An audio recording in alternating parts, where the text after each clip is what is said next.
My name is James Hang, and I was born near Snelling, California. Actually, the town is Hopeton, California. It's about 3 miles east of Snelling, and that's in Merced County in the San Joaquin Valley.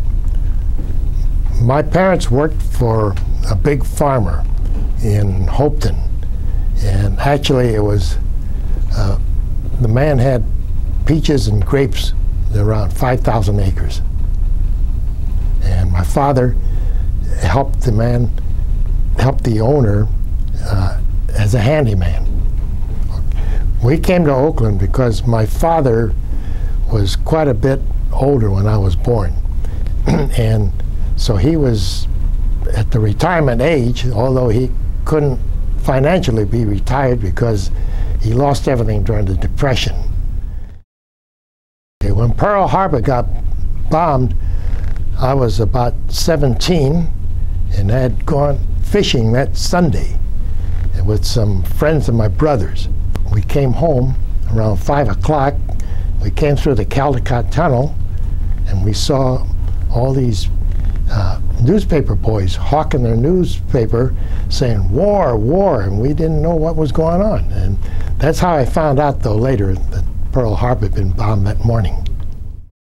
I got drafted in 1943, and I was put into the Air Force as a ground crew member.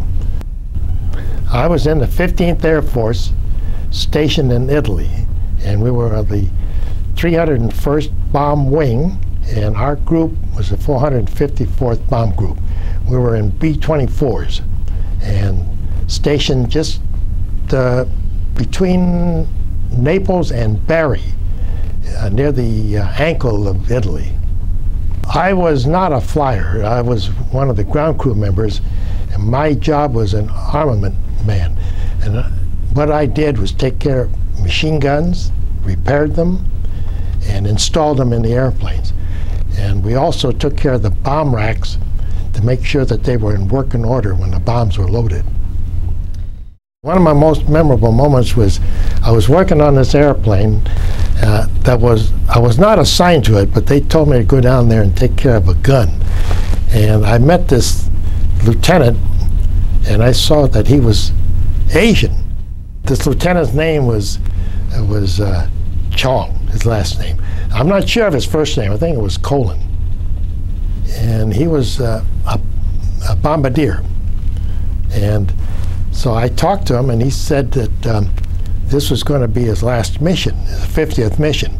When he came back from this mission, he was going to come back home to the stateside. He was from San Francisco, incidentally. But due to this, the war and how things go, he never came back. Lieutenant Chong, when I heard that he did not make it back from his mission because the plane was shot down, it really hit me because I've seen other planes, I've heard of other planes going down, but I never knew the crew members. But this time I met somebody who was on this crew and on this plane that was shot down. So it did hit me pretty hard. After the war, I got discharged up in Camp Beale, and I came back to Oakland. I talked to my brother. He says, "Come to my business and I'll teach you how to be a butcher." And he said, "You can make a lot more money when you go into business for yourself." And I listened to him with regrets, of course. But I made a life out of it, being a butcher. I married, had 3 kids, I bought a home.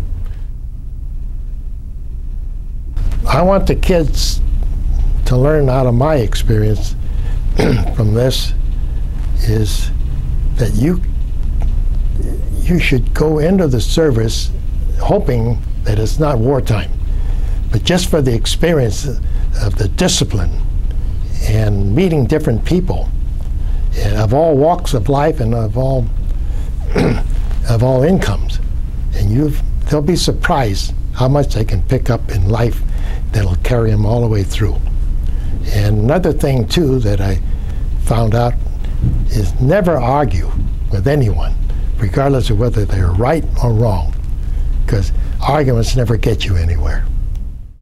My war experiences that affected me the most was how everybody came together and worked so diligently, because everybody was working towards the same cause, to get the war over with. And I was amazed how people reacted